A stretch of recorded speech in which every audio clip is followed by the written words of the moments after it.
কি করেছো তুমি? ওই হাওড়া স্টেশনটা ইন্টারন্যাশনাল স্টেশন আমি করে দিয়ে গিয়েছিলাম, ওটা তুমি করনি। বেলুড় স্টেশন আমি করে দিয়ে গেছিলাম, দক্ষিণেশ্বর আমি করে দিয়েছিলাম, সাঁতরাগাছি আমার সময় হয়েছিল। এসব ধাপ্পা দেবে না। ধাপ্পার ফুলঝুরি কদিন চলবে? বাংলাকে বদনাম করার আগে যাও, মণিপুর জ্বলছে, মণিপুরকে সামলাও। যাও, দিল্লির নয়দা জ্বলছে, বন্দুক দিয়ে নয়দাকে শাসন করবে। মেয়েরা পর্যন্ত বেরোচ্ছে, তাদের গলা টিপে মারছে।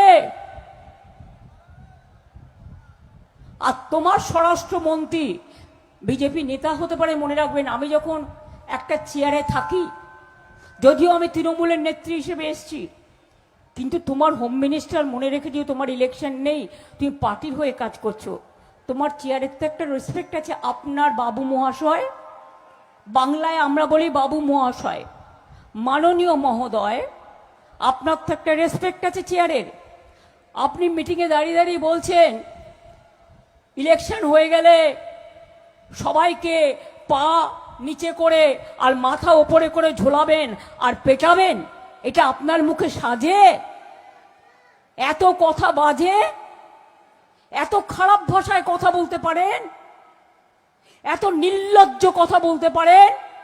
একটা মানুষকে বলছেন আগে থেকেই জিতবেন না তো বিজেপি বাংলা কোনোদিনও জিন্দেগি মে দখল করনে নেই সকেগা। আপনারা বিহারে দেখে নিয়েছেন, সামনে নীতিশ কুমারকে রেখে ভোট করেছিল, আর जब इलेक्शन हो गया नीतीश कुमार को हटा दिया। यही तो बीजेपी है।